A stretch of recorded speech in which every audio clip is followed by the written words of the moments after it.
Judgment, anger, deep frustration. These are common sentiments to many in our time today. I experience them more often than I let on, quite honestly. And today, what I want to share is a story from my book, Small Stories About Big Things. It's chapter 35, Cornhole Judgment. And I share a little bit about when some judgment started to well up within me, and I discovered a fresh angle on some of that, and I want to share it in this story today. I spent an hour one recent Sunday afternoon stewing in judgment over a 10-year-old hogging the cornhole bags at a bar and grill in Waco, Texas. Our family and another had chosen the location for lunch because the restaurant had a large outdoor area where our kids could run around together. When we arrived to see a cornhole setup, I thought, perfect. My 7-year-old and I had been enjoying some special bonding over cornhole in recent days, and I knew it would be fun to keep the momentum going. He sensed it too, because it was not long before he began peeking over at the cornhole boards. Neither of us, however, walked up to the area itself because a couple of kids were already playing.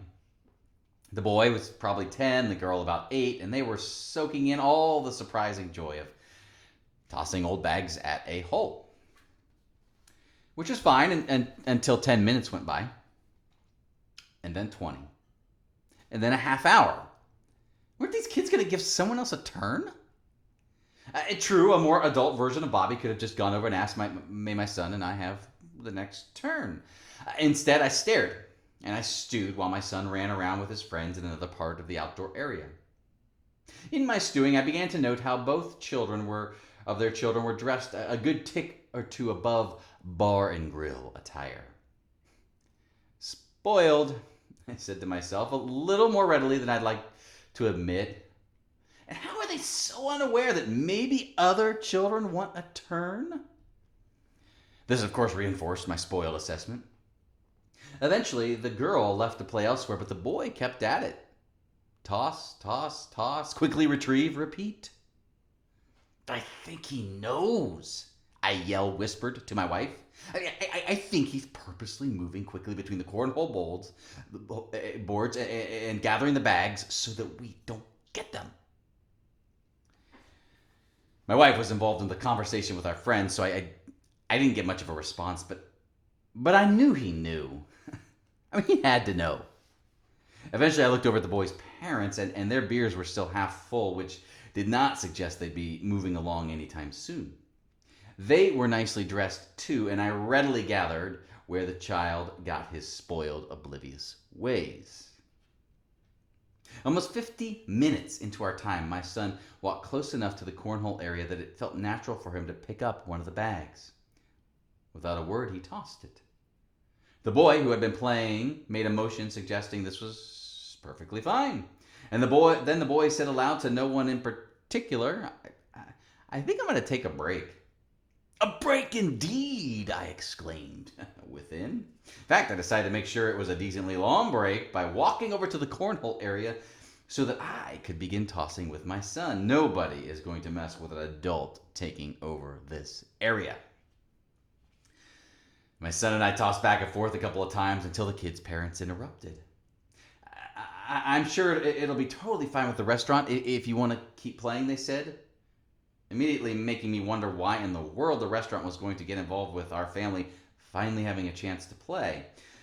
But you do have to give them collateral to rent the bags. We gave them a driver's license, and since we're leaving, we need to take the bags back. Of course, you're welcome to walk with us to the counter and provide them with collateral. I felt myself take a step back, and if it had been possible, I would have stepped into the recesses of complete oblivion.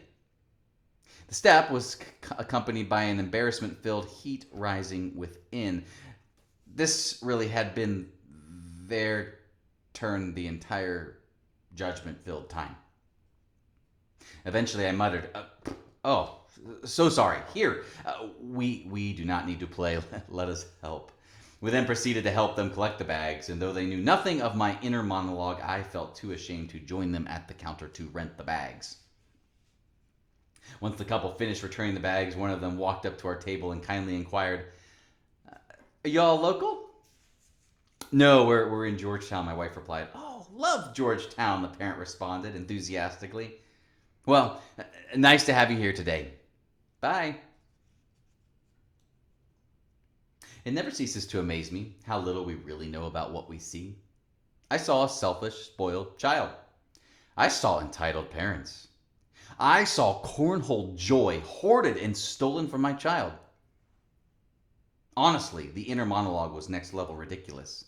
Not only because I was unaware of the situation, it really was their turn, but also because my judgment clouded me from seeing other very sane interpretations, like, maybe they were dressed up because they'd been to church earlier that day. And two, I showed no inclination to act like an adult and simply inquire about joining. Which meant I left the restaurant exhausted, not because my children had a lot of extra energy to run off, or even because the day had already been full, but because I wasted a ton of mental energy on a story that wasn't true, and one I had not been willing to do a thing about. Sometimes I wonder if the current exhaustion many of us face these days isn't for similar reasons. We can stew for hours and days and even years over a neighbor, spouse, colleague, work situation, group of people, political figure, political decision, community challenge, global challenge. And for a time, it can feel oddly gratifying to bask in our righteous anger. And yet, anger held for very long begins to deplete us, eat at us, consume us. And worse, what if our anger is misplaced at some level? What if we do not nearly or fully appreciate the reality of that person or situation or decision about which we are fuming? What if our stewing is clouding us from seeing some other very sane possibilities for why someone is doing or saying that? To be sure, there are times when our stewing is at least partially justified, or more. But even so, what are we going to do about it? Many of us spew our frustrations and judgments and anger in gossip and social media posts and via a constant internal monologue, which is really just turning a flame of judgment into a campfire, and then a bonfire that becomes a forest fire, at which point the damage becomes incalculable. Another round? Take a deep breath and risk changing the story for good.